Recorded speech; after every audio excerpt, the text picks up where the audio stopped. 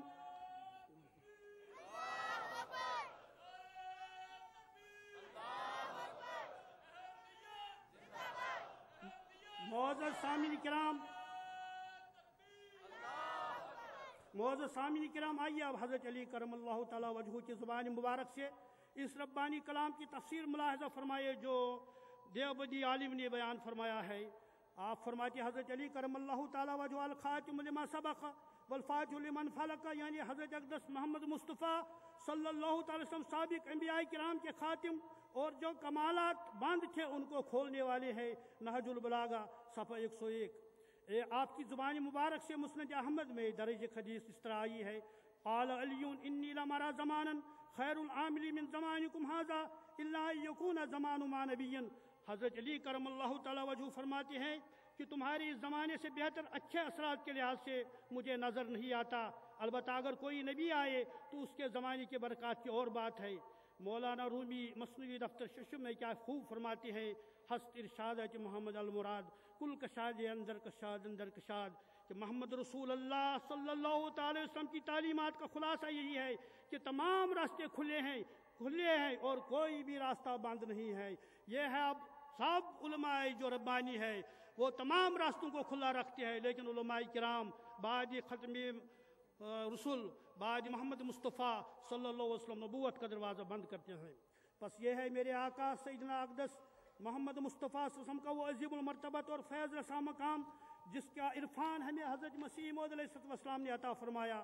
آپ نے اپنی تمام تحریرات اور تقاریر میں ختم نبوت کی حقیقت کو مختلف پہلو سے خوب کھول کر واضح فرمایا ہے۔ آپ نے کیا ہی خوب فرمایا ہے، ختم شد بر نفس پاکش ہر کمال لاجرم شد ختم ہر پیغمبر۔ آپ ہی نے ہمیں وہ آنکھیں عطا کی جس سے ہم روئے مصطفیٰ صلی اللہ علیہ وسلم کی زیارت کر سکیں۔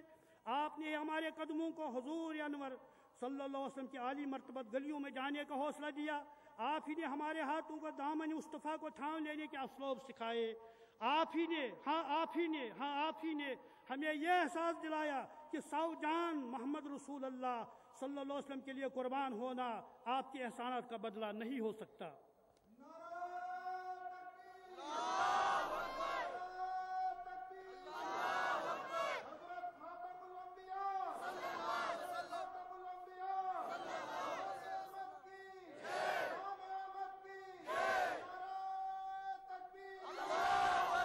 ہمیں فخر ہے کہ ہمارے رہنما نے ہمیں حضرت اقدس محمد رسولullah صلی اللہ علیہ وسلم کا عرفان عطا کیا اور فرمایا کہ بعد خدا آپ کا ہی وجود قابل ستائش ہے۔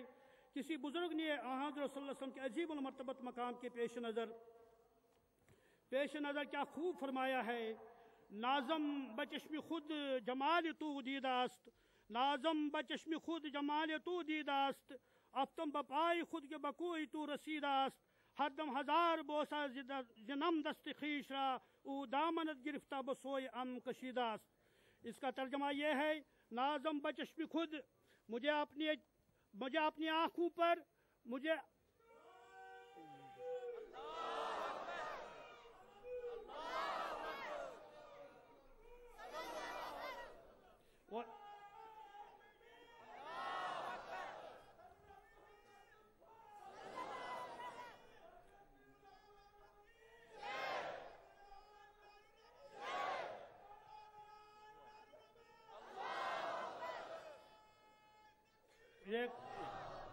یہ بزرگ فرماتے ہیں، نازم بچشم خود جمال تو دیداست، میرے آقا میرے محبوب ہمیں تو یہ راستے مسیح موعود نے بتا دیے ہیں، جیسا کہ میں نے عرض کر دیا ہے کہ یہ بزرگ فرماتے ہیں مجھے اپنی آنکھوں پر ناز ہے، اپنی آنکھوں پر ناز ہے، اس لیے نہیں کہ میری آنکھیں ہیں، نہیں ہرگز نہیں، اس غرض سے نہیں، بلکہ اس لیے مجھے اپنی آنکھوں پر ناز ہے کہ وہ روئی مصطفیٰ کو دیکھتی ہیں، وہ روئی مصطفیٰ کو دیکھ کر زندہ و تابندہ ہو جاتی ہے۔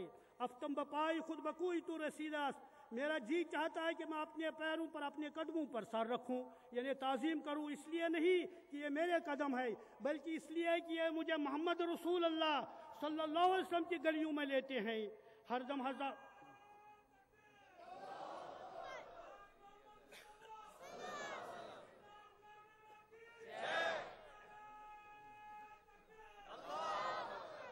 ہزار بوسا جنم دست خیش را، میرا جی چاہتا ہے کہ میں اپنے ہاتھوں کو 1000 بار چوموں، اس لیے نہیں کہ یہ میرے ہاتھ ہے، نہیں ایسی کوئی بات نہیں، بلکہ اس لیے او دامنت گفتہ بسوئے ام کشیداست، یعنی ہاتھوں نے اس لیے میں چومنا چاہتا ہوں 1000 بار، کیونکہ یا رسول اللہ میرے ہاتھوں نے تیرے دامن کو پکڑا ہوا ہے اور مجھے تیری طرف کشا لے جاتے ہیں۔ اور یہی تعلیم ہمارے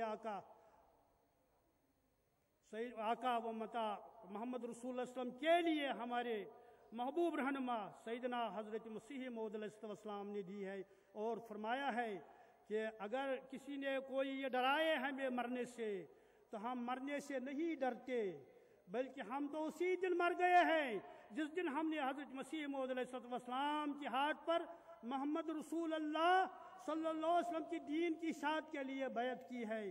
وآخر دعوانا ان الحمدللہ رب العالمین۔